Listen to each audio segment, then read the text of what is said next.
So hey, how you doing? I hope all is good. Uh, it's the Six Shop, Mark from the Six Shop, saying what's up. So I am going to be reading from the Valaquenta, and I'm going to go for about 5 or 10 minutes.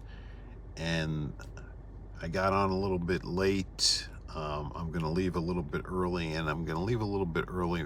Really, I have some other videos that I'm kind of working on. I have one video that I think I'm going to probably put it out tomorrow, and then I have another one that I'm slowly working on. It's going to be a longer one, so I have to do it bits and bobs.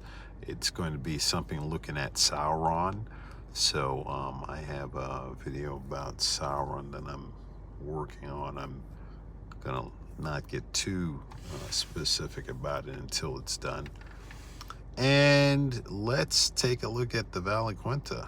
And I have a little bit of light. There's lots of light here for the time being until they start to shut down the lights. So the account of the Valar and the Maia are according to the lore of the Eldar. In the beginning, Eru, the one who in the Elvish tongue is named Iluvatar, made the Ainur of his thought, and they made a great music before him.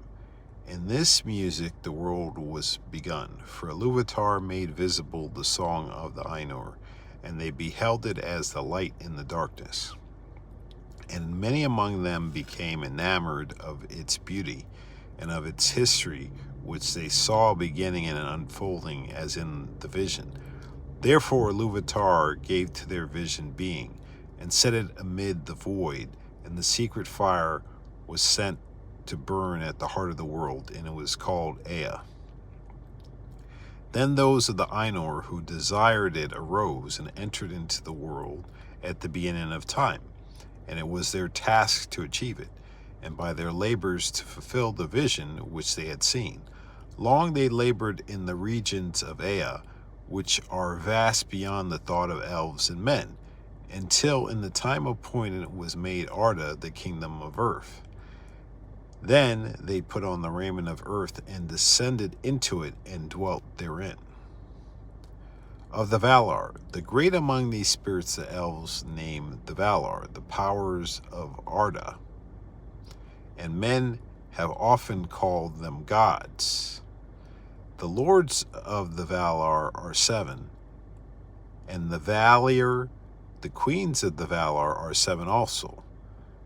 These were their names in the Elvish tongue as it was spoken in Valinor, though they have other names in the speech of elves in Middle-earth, and their names among men are manifold. The names of the lords in due order are Manwë, Ulmo, Aule, Orome, Mandos, Lorien, and Tolkas. And the names of the queens are Varda, Yavanna, Nienna, Este, Vire, Vanna, and Nessa. Melkor is counted no longer among the Valar, and his name is not spoken upon earth. Manwë and Melkor were brethren in the thought of Iluvatar. The mightiest of those Ainur who came into the world was in his beginning Melkor, but Manwë is dearest to Iluvatar and understands most clearly his purposes. He was appointed to be, in the fullness of time, the first of all kings, lord of the realm of Arda, and the ruler of all that dwell therein. In Arda his delight is in the winds and the clouds, and in all the regions of the air, from the heights to the depths, from the utmost borders of the vale of Arda to the breezes that blow in the grass. Selimo he is surnamed, lord of the breath of Arda. All swift birds strong of wing he loves, and they come and go at his bidding. With Manwë dwells Varda, lady of the stars, who knows all the regions of Ea. Too great is her beauty to be declared in the words of men or of elves, for the light of Iluvatar lives still in her face, and light is her power and her joy. Out of the deeps of Ea she came to the aid of Manwë, For Melkor she knew from before the making of the music and rejected him, and he hated her and feared her more than all others whom Eru made.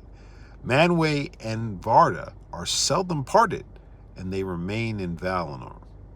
Their halls are above the everlasting snow, upon Oiolose, the uttermost tower of Taniquetil, tallest of all the mountains upon earth.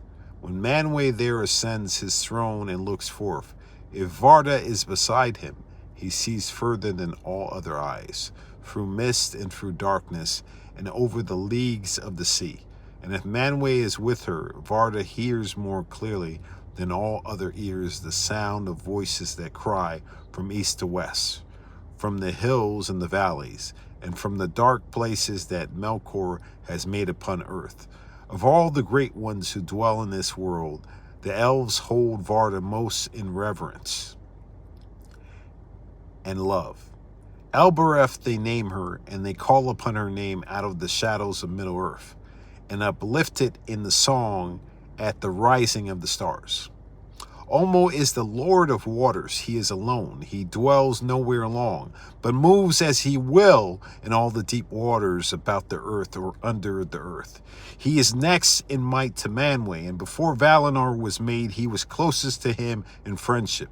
But therefore he went seldom to the councils of Valar, unless great matters were in debate. For he kept all Arda in thought, and he has no need of any resting place. Moreover, he does not love to walk upon land, and will seldom clothe himself in a body after the manner of his peers. If the children of Eru beheld him, they were filled with a great dread. For the rising of the king of the sea was terrible, as a mounting wave that strides to the land, with dark helm, foam crested, and raiment of mail simmering from silver down into shadows of green. The trumpets of Manwë are loud, but Olmo's voice is deep as the deeps of the ocean, which he only has seen. Nonetheless, Olmo loves both elves and men, and never abandoned them, not even when they lay under the wrath of the Valar. At times he will come unseen to the shores of Middle-earth, or pass far inland upon firths of the sea, and there make music upon his great horns, the Ulumuri, that are wrought of white shell. And to those whom the music comes, hear it ever after in their hearts, and longing for the sea never leaves them again. But mostly Olmo speaks to those who dwell in Middle-earth, with voices that are heard only as the music of the water. For all the seas, lakes, rivers, fountains, and springs are in his government, so that the elves say that the spirit of Olmo runs in all the veins of the world. Thus news comes to Olmo even in the deeps of all the needs and griefs of Arda, which otherwise would be hidden from Manwë. Aule has might little less than Olmo. His lordship is over all the substances which Arda is made. In the beginning he wrought much in fellowship, and a master of all... In the beginning he wrought much in fellowship with Manwë and Olmo, and the fashioning of all lands was his labor. He is a smith and a master of all crafts, and he delights in works of skill, however small, as much as in the mighty building of old. His are the gems that lie deep in the earth, and the gold that is fair in the hand, no less than the walls of the mountains and the basins of the sea. The Noldor learned most from him, and he was ever their friend.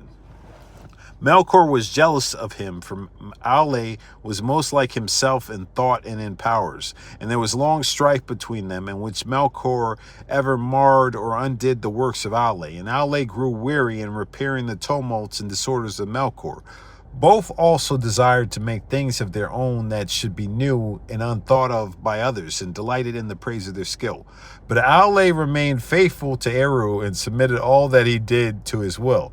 And he did not envy the works of others, but sought and gave counsel, whereas Melkor spent his spirit in envy and hate, until at last he could make nothing safe in the mockery of the thought of others, and all their works he destroyed if he could.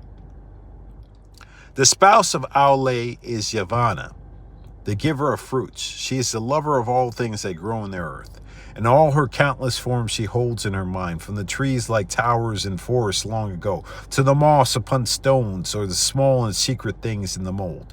In reverence, Yavanna is next to Varda among the queens of the Valar.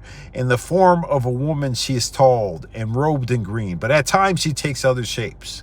Some there are who have seen her standing like a tree under heaven, crowned with the sun, and from all its branches there spilled a golden dew upon the barren earth, and it grew green with corn, but the roots of the tree were in the waters of Olmo, and the winds of Manwë spoke in its leaf. Kementari, queen of earth, she is surnamed in the Eldarin tongue. And with that, I'm going to split. Those who watch, thanks so much for watching. On the repeat, thanks so much. If you want, like, subscribe, share, give us a thanks.